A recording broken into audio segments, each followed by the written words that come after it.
എൻ്റെ സഹോദരി, നിങ്ങൾ ശ്രദ്ധയോടെ കേൾക്കുവിൻ. വിശുദ്ധ പൗലോസ്ലീഹ റോമാക്കാർക്ക് എഴുതിയ ലേഖനം 11-ാം അധ്യായം 30 മുതൽ 35 വരെയുള്ള വാക്യങ്ങൾ. ഒരിക്കൽ നിങ്ങൾ ദൈവത്തെ അനുസരിക്കാത്തവരായിരുന്നു, എന്നാൽ അവരുടെ അനുസരണക്കേട് നിമിത്തം നിങ്ങൾക്ക് കൃപ ലഭിച്ചു. അതുപോലെ തന്നെ നിങ്ങൾക്ക് ലഭിച്ച കൃപ നിമിത്തം അവർക്കും കൃപ ലഭിക്കേണ്ടതിന് ഇപ്പോൾ അവർ അനുസരണമില്ലാത്തവരായിരിക്കുന്നു. എന്തെന്നാൽ എല്ലാവരോടും കൃപ കാണിക്കാൻ വേണ്ടി ദൈവം എല്ലാവരെയും അനുസരണമില്ലാത്തവരാക്കി. ദൈവത്തിൻ്റെ സമ്പത്തിൻ്റെയും ജ്ഞാനത്തിൻ്റെയും അറിവിൻ്റെയും ആഴം! അവിടുത്തെ വിധികൾ എത്ര വിജ്ഞേയം! അവിടുത്തെ മാർഗങ്ങൾ എത്ര ദുർഗ്രഹം! എന്തെന്നാൽ ദൈവത്തിൻ്റെ മനസ്സ് അറിഞ്ഞതാര്? അവിടുത്തേക്ക് ഉപദേഷ്ടാവായതാര്?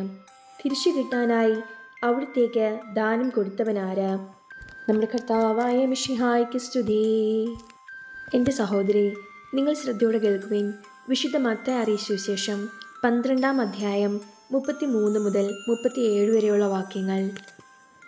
ഒന്നുകിൽ വൃക്ഷം നല്ലത്, ഫലവും നല്ലത്, അല്ലെങ്കിൽ വൃക്ഷം ചീത്ത, ഫലവും ചീത്ത. എന്തെന്നാൽ ഫലത്തിൽ നിന്നാണ് വൃക്ഷത്തെ മനസ്സിലാക്കുന്നത്. അനല്യ സന്തതികളെ, ദുഷ്ടരായിരിക്കെ നല്ല കാര്യങ്ങൾ പറയാൻ നിങ്ങൾക്ക് എങ്ങനെ കഴിയും? ഹൃദയത്തിൻ്റെ നിറവിൽ നിന്നാണല്ലോ അധരം സംസാരിക്കുന്നത്.